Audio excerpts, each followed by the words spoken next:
I'm the developer of Linguistic Genomics, which was the first platform on which you could determine the intent of communication rather than the literal artifact of communication. But we've also used that technology for a number of other applications in defense and intelligence and finance, and most notably, in the early 2000s, my company was responsible for bringing down what was, at the time, one of the largest tax frauds in U.S. history. We maintained a series of inquiries into every individual, every organization, and every company that is involved in anything that either blurs the line of biological and chemical weapons or crosses that line in any of 168 countries. In 1999, there were 1 million patents digitized by IBM, and those 1 million patents were the first time human innovation had been put into an electronic digital searchable format.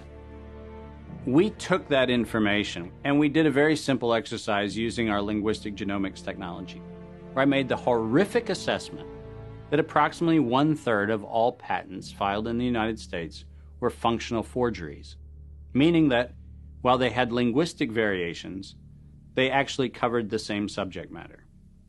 In 1999, patents on coronavirus started showing up, and thus began the rabbit trail. March 2003.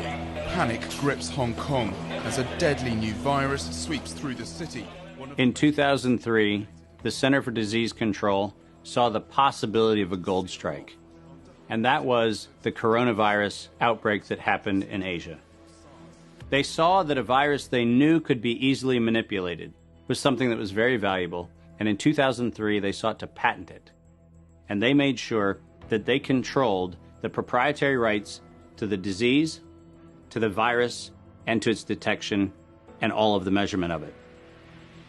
We know that Anthony Fauci, that Ralph Baric, that the Center for Disease Control, and the laundry list of people who wanted to take credit for inventing coronavirus were at the hub of this story.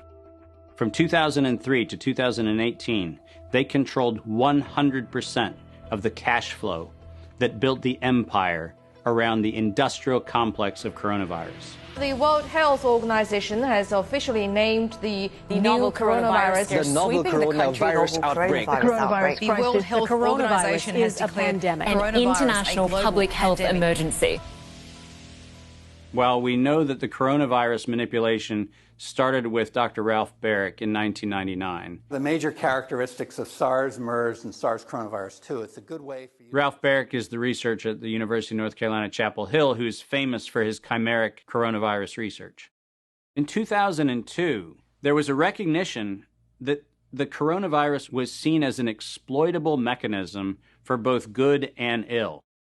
On April the 25th, 2003, the U.S. Center for Disease Control filed a patent on the coronavirus transmitted to humans. Under 35 U.S. Code Section 101, nature is prohibited from being patented. Either SARS coronavirus was manufactured, therefore making a patent on it legal, or it was natural, therefore making a patent on it illegal. If it was manufactured, it was a violation of biological and chemical weapons, treaties, and laws. If it was natural, filing a patent on it was illegal. In either outcome, both are illegal. In the spring of 2007, the CDC filed a petition with the Patent Office to keep their application confidential and private. They actually filed patents on not only the virus, but they also filed patents on its detection and a kit to measure it. Because of that CDC patent, they had the ability to control who was authorized and who was not authorized to make independent inquiries into coronavirus. You cannot look at the virus, you cannot measure it, you cannot develop a test kit for it. And by ultimately receiving the patents that constrained anyone from using it, they had the means, they had the motive, and most of all, they had the monetary gain from turning coronavirus from a pathogen to profit. Developing and owning a coronavirus vaccine has become a biotech arms race with political overtones. This vaccine gold rush is starting to bother me. Gold rush. Let's keep that in mind. And so somewhere between 2012 and 2013, something happened.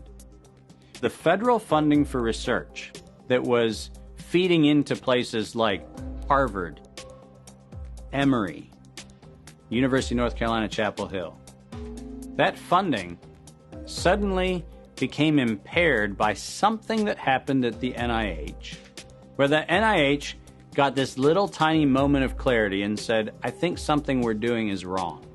And in 2013, the NIH said, gain-of-function research on coronavirus should be suspended. The National Institutes of Health had a moral and social and potentially legal reason to object to research. But the letters that were sent to the researchers essentially said, you are receiving notice that we're telling you to stop. And now on the bottom of the page, we're going to clarify what stop means. Keep going. But when the heat gets hot in 2014 and 15, what do? You offshore the research. You fund the Wuhan Institute of Virology to do the stuff that sounds like it's getting a little edgy with respect to its morality and legality. But do you do it straight way? No. You run the money through a series of cover organizations to make it look like you're funding a U.S. operation, which then subcontracts with the Wuhan Institute of Virology. The U.S. could say, China did it. China could say, the U.S. did it.